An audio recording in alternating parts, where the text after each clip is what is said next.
I just wanna show you off. Yeah. Come and show me what you all about. Made a promise to each other, we gon' hold it down. When you with me, you ain't got nothing to worry about. Come jump in with me, yeah, and we gon' ride off. Welcome to Always Auburn with your host, Tyler Craig. All right, we are back at you with Always Auburn, coming at you Sunday evening. I want to apologize that I am late getting the show uploaded today. I actually just got home about an hour ago. I was a part of the madness in Jordan-Hare Stadium last night, and I live all the way in Pensacola, Florida.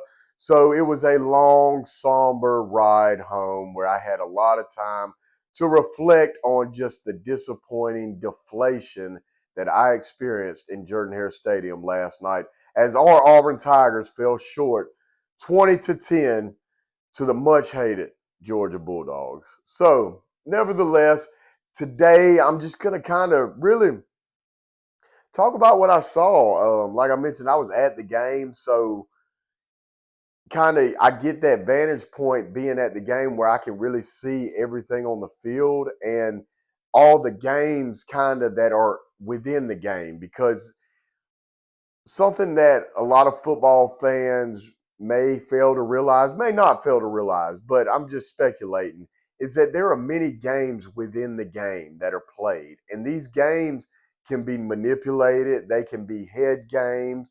And one of the major points I want to bring up just in the post-game reaction out of all this is that there was a game within the game last night. And what that game was Kirby Smart bullying and intimidating the referees and the officiating crew. Now, before we all jump the guns, if there's any Georgia fans watching that they're like, "Oh, he's just hating because they lost. He's salty because Auburn can't finish a game and all they want to do is blame it on the refs." I'm not blaming anything on the refs tonight. It is what it is. I'll get into this later on, but that goal line, we fumbled the ball. Hey, you can, all the Auburn talk shows, a lot of the Auburn faithful are going to say, "You're crazy. There's no way we broke the plane." No. Now, I think he got in the play before that, and I also don't know how you don't blow that play dead, because half of Georgia's offensive line lined up over the ball, and it's your job as a line official. That's your call. That's what your job is, to watch the line and make sure all the players are not lined up over the ball on the defensive side of the ball. And if they are, the play needs to be blown dead immediately. But that wasn't called, and that's a story for another time. But I think that wasn't fumble. I think they got that right on the field, to tell you the truth. But what I want to talk about, and this goes back to Hugh Freeze and just not being the guy. And I hate to be like that, but football is a tough game. It is a man's game. There's a reason, and no offense to women and that. I don't want any type of backlash for, I don't have messed up views about women or anything like that. But it is, men are dominant alpha humans. It's just in our DNA compared to women's DNA that we are the alpha. And football is a man's game, and it is a alpha man's game. It's not for the weak-hearted. It's not for the weak-minded. It's not for the weak-spirited. You have to be tough to play this game, and you have to be tough to coach this game physically and mentally. And sometimes what comes with toughness is you have to stand up for what you believe in, what you preach, and let your character show through your strength of being able to stand up for your program. I watched Kirby Smart on that Georgia sideline, because I was on the side of the field that Georgia was on. I watched Kirby Smart on that Georgia sideline play a game within the game last night, and he took inches. He took inches. He took everything. They have the saying, you take an inch, they give you an inch, you take a mile. And Kirby tried it. He tried it all night. The little things. All this is what's failed to be really brought up and expressed and realized, that the little things like Kirby being halfway out on the field sometimes, that's a test. He's testing the referees. He's seeing if they'll come to him and say, hey, Kirby, you got to get on the sideline, man. You can't be out here on the field. It's against the rules. But the more he gets away with it, the more he feels like he can take.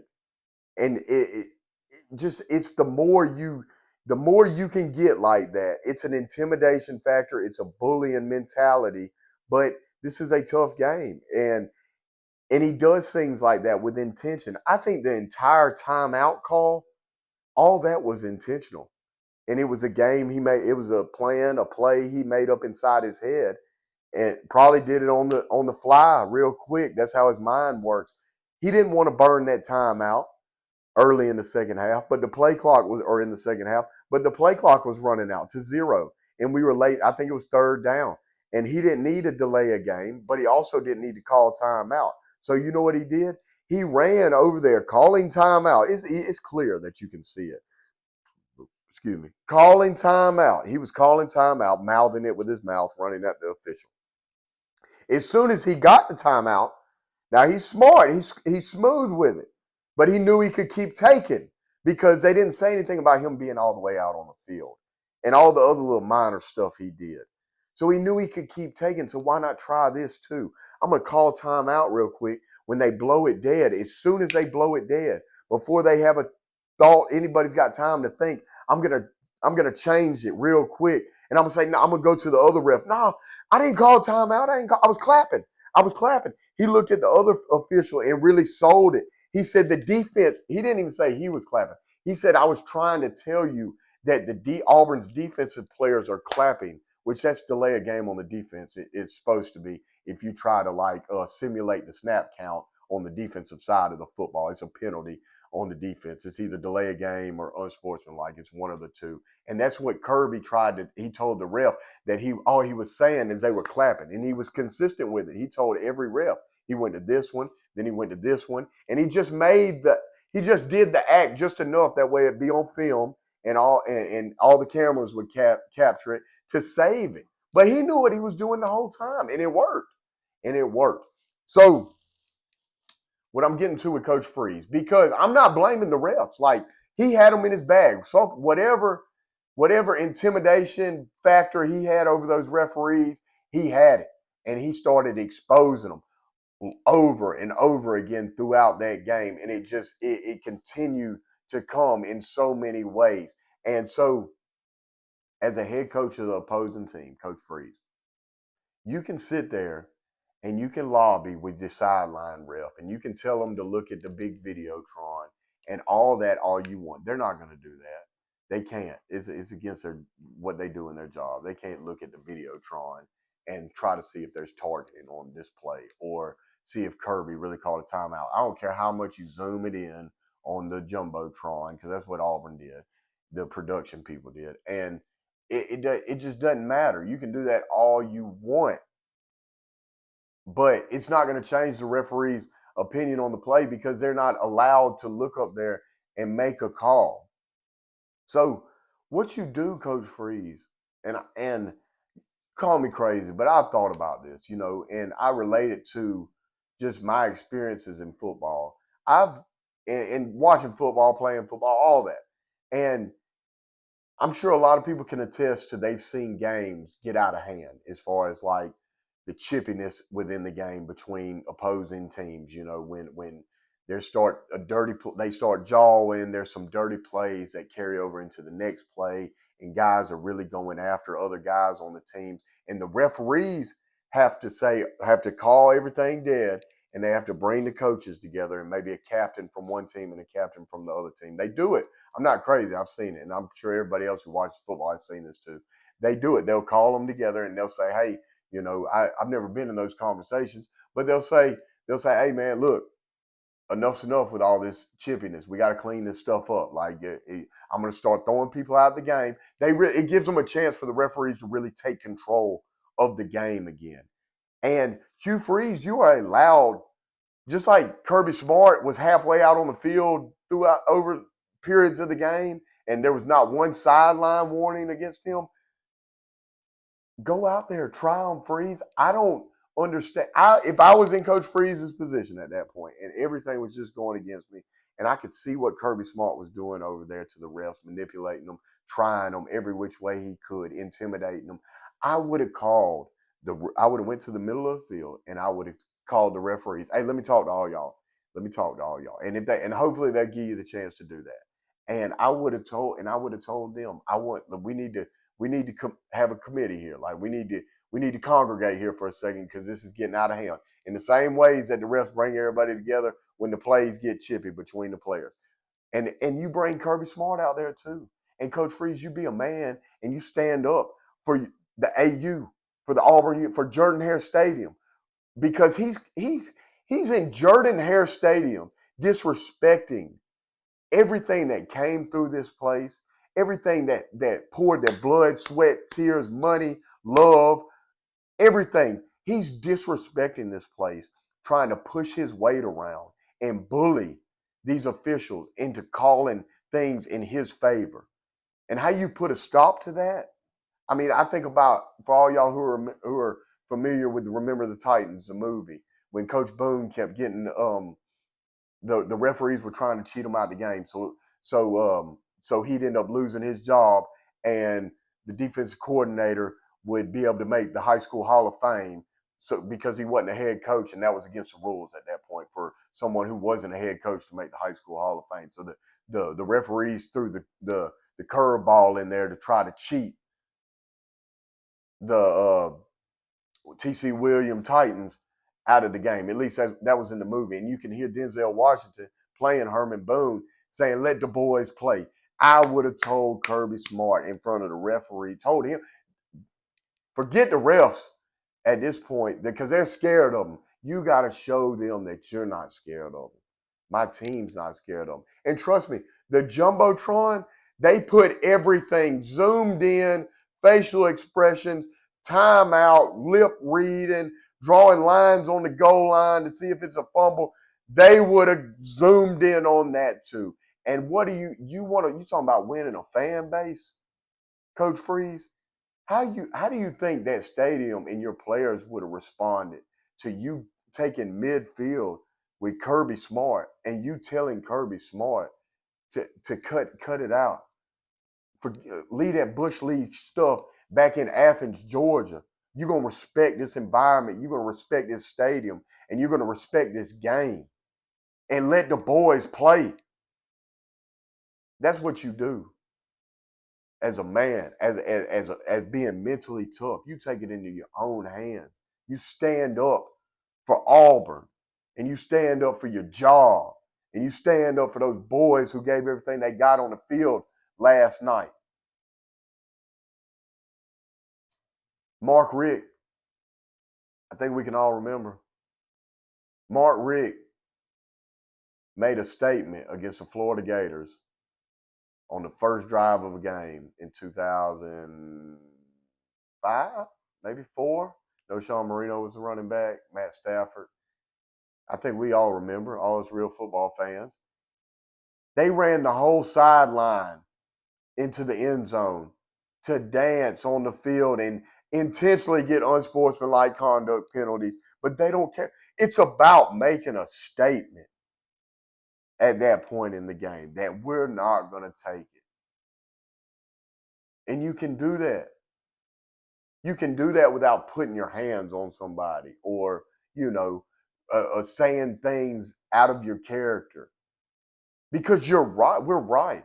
What Kirby Smart was doing does show a lack of integrity to the game. I mean, it's clear. Like, yeah, you can say, "Oh, nothing happened on the timeout call." It's not. You got to think beyond that. That's where simple-minded people fall off at, in my opinion. Like, yeah, nothing like they didn't score or anything like that because of that play. But it's just just everything that surrounds that. That if he can get away with this, then what else can he get away with? I can win the game. Like I don't think Kirby Smart ever doubted, even if he would have went down 17-0.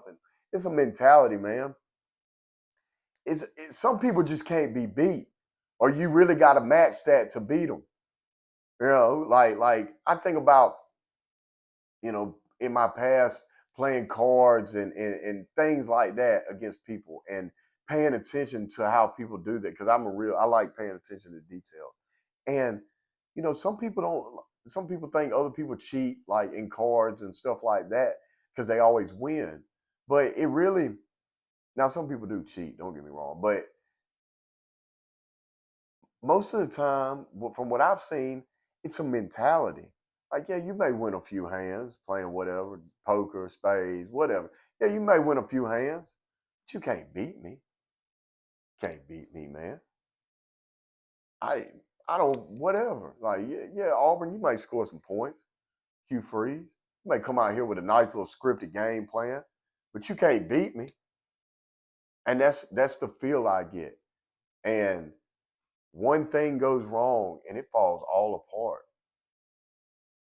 I just don't think he's the man for the job. I go back to the targeting when they called target or that when they failed to call targeting on Georgia on against I think it was Preston Howard, and they had already kicked Kane Lee out, which targeting that's something we'll talk about some other time too.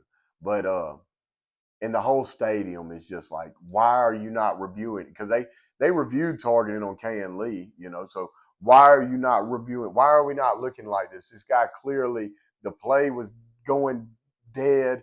The receiver's defenseless at this point. He's got two people on him, and you got a guy coming right in front of the referee head first, going in with bad intentions. Why is this not targeting? Yeah, it should have been. If we're staying consistent with the rule, of course.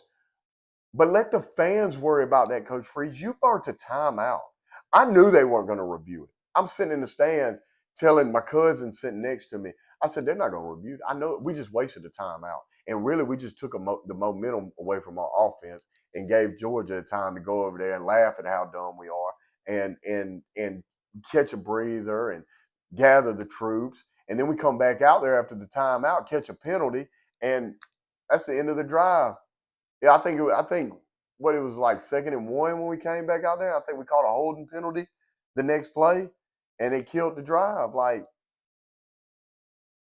all because Hugh Freeze called timeout with the only intention of him calling timeout was to try to lobby for targeting, ask the ref to look at the jumbotron, which he's not going to do, and I know he's not going to. They're not going to look at it at that point. So you just wasted a timeout and took all the momentum away from our offense at that point. It's a game within a game, man. You got to keep your emotions in check. You really do. You really do. I saw a lot of that when it really reflected when Georgia got the ball on the fumble on the goal line and they had a minute and they drove the field to kick the field goal. But we really gave them that field goal because it was penalty after penalty. The Auburn football team, now I'm not discrediting the defense, but the Auburn football team really, the mindset of the coaching staff and just the frustration that they felt really reflected in that drive. Kay and Lee got that targeting call off of pure frustration.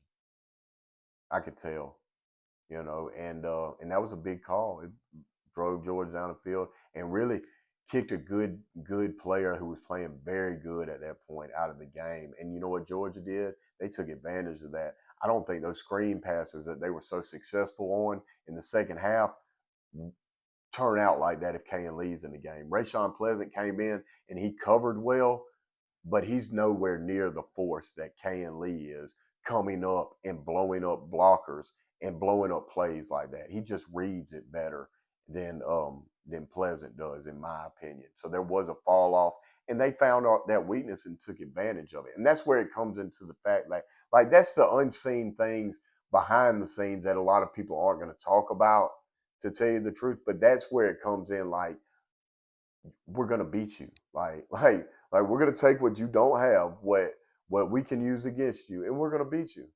There's no doubt in my mind. That's how Georgia feels. That's how Kirby Smart coaches.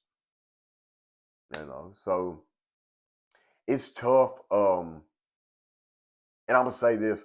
I'm gonna get off here because I'm kind of just venting a little bit, but telling you how I feel. And I'm also really tired. I've been on the road yesterday. Man, I got to Auburn early. hung out, great environment. That's another thing. What an environment, man. We deserve better. We deserve better, man. You would think with the pregame and just the lights and all the pageantry in that stadium and everything that is poured in to this just a football game, you would think the New England Patriots with 30 Super Bowls was fixing to run out that tunnel at the beginning of that game. I mean, it was just top notch, just amazing, unbelievable, something that you truly when you look at life and like me personally, when I look back at my life, when I get older, I will remember those moments and be grateful that I got to experience times like that. And we deserve better as a football team. They deserve those kids who go to that school, those fans who spend all that money to go to those games. They deserve to go to Toomer's Corner and feel what it feels like. Because I know what it feels like. I grew up going to those games, and I grew up when we were good too. And I know what it feels like. I know what it feels like in the fourth quarter when when it's almost over with and we've played a great game and it's certain that we have the win and it's in the bag and we're in that anticipation is getting there to go to Tumors. I told my buddy this after the game. I said, man, I miss this feeling, man, sitting in the stadiums and just somebody anticipating the win and you just see a little string of tissue come flying down from the upper deck, letting it's a message. It symbolizes that I see you at Tumors, brother. War Eagle. It's great to be an Auburn Tiger. It's just, and that's something that Auburn fans in a long time have not experienced, and it's just a wonderful feeling, and we deserve it. We deserve it, man. I think our players are better than Georgia's players. I looked at the athletes on the field compared to their athletes on the field, and we're better. It's just we deserve it. So I'm gonna leave you with this, and then I'll be on here all week. We're gonna talk all week and really kind of undress some things, dissect a lot of the game within the game, all that. But I think Auburn's on the route to a new head coach. I really do. Regardless of how the rest of the season goes, I really think that you got to go get a new head coach. And I think you have to be really selective about who you hire. I hear talk about Signetti. I hear talk about John Gruden. I don't know if that's a fantasy or not, but I hear talk about it. I hear talk about Durkin, which I don't think that's a bad idea, but I think if you're going to do that, you need to go on and get the ball rolling with that and let him really get a feel for it throughout the rest of this year. But there's a name, and people are going to call me crazy, and say, well, he's never coached football before. But just hear me out. And maybe it'll come to fruition and I'll look like a genius and this will get me famous one day. So remember, you heard it here first at Always Auburn with Tyler Crane after the disappointing loss to the Georgia Bulldogs. But there is a name that really intrigues me, that I know this person would dedicate his entire heart, soul, passion, life to really reviving this program to what it can be. And he's never been a head coach before, but he's got coaching experiences. But what sets him apart is that he is a winner. He is a true winner and a leader of men and will not be intimidated. And I think you got to go. I think you really got to think about Cam Newton when you think about this position. If he was, and I listened to and some of the things he said in his press conference headed into the game yesterday, because they interviewed him, kind of like how they interview Freeze, and the media asked him questions and stuff. And he talked about life, and he talked about second chances, and he talked about character, and he talked about success. He didn't focus on what Cam Newton did at Auburn. He didn't talk about certain plays or anything. He talked about things that you hear out of leaders, out of people who build other people up and have a natural ability to guide and to stand, for something, which that is exactly what I think we lack to the most extreme power at this point at Auburn. I think you really look at Cam Newton, we people talk about his image and all that. Man, get with the way of the world. That's what I got to say. We're hiring, what are these low risk guys that we're hiring? Like Hugh Freeze, Brian Harsin. What is this? What are we doing, Auburn? Hugh Freeze never won anything. Nothing. I don't care what you say. He never won nothing. Brian Harsin never won nothing. Anything. Gus Malzahn was a winner. He was on that 2010 team. Gene Chizik was a winner. He was the defensive coordinator in 2004. Tommy Tuberville was on those staffs that the Miami Hurricanes had back in their heyday when they were, it's all about the U. Go look it up. Go hire a winner. Cam Newton is a winner. All he did was win football games at our university. And you can't tell me, you go watch that interview he did, go watch the press conference he did yesterday. You can't tell me that the passion for Auburn University isn't within him. I don't know if it is for Freeze. I think he could care less. He don't feel it like I feel it. You know what I'm saying? I sat in the stands with my grandmother yesterday, who's a diehard Auburn fan and been there since the Pat Dye days. I don't want to get too much on me, but Hugh Freeze don't feel it like I feel it. Cam Newton does, though. Cam Newton does. Think about it, man. If it comes into fruition, hey, man, boy, I laid a hell of a prediction down. I'm gonna tell you that much. But tough loss, man. It's still great to be an Auburn Tiger. I love Auburn with all my heart, man. What a day I had yesterday out there. From Tiger Walk to just the CMP. I saw Ronnie Brown. Said that.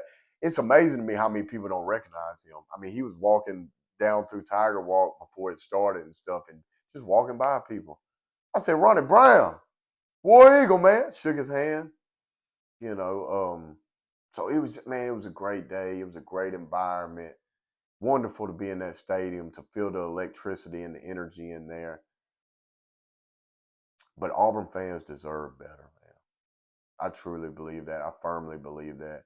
This is a school and a football program that really embodies that school, that is built on toughness.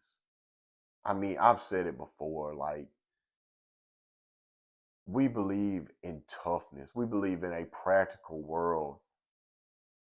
We believe in work, hard work. I mean, everything about Auburn is tough. And our coach is not. I'm not shooting personal shots at him. I hope he does wonder. I mean, I know you're a great human being. We're talking about football here, Coach Freeze. Nothing against you. I got friends who never played football, and they don't understand what it is to be tough and have to play football. I played football, and I know it. It's built for a different type of person, regardless if you're coaching, playing, whatever. And so Auburn University deserves better, and I hope so. I hope something changes really soon. But like I said, I'm gonna rock it till I die. It's in my heart. It won't go anywhere. And like I said, we could be 0-12 for the next 30 years. I'm still gonna be predicting Auburn to win all these games, and I'm still gonna be supporting them. And every chance I get to go to that stadium and take the scene in, guess what? I'll be there. So we'll be back at you tomorrow, man. I hope everybody has a good evening, and Warrior! one of the greatest players in college football history. Number 2, Cam Newton. Thought I told you time and time again that we won't stop. Back it show by show, I'm tryna triple and double the pot. Book for at least 6 figures, a show or more for him on now. 6 figures. Pooping at 25 rows, all great interior whenever it's cloudy. Every day better my growth from chasing health and wealth, not clout. Baddies under my belt, I cook like a chef on Mr. Chow. Ain't been going no speeds, but I spend G's whenever I browse. Mink on all of my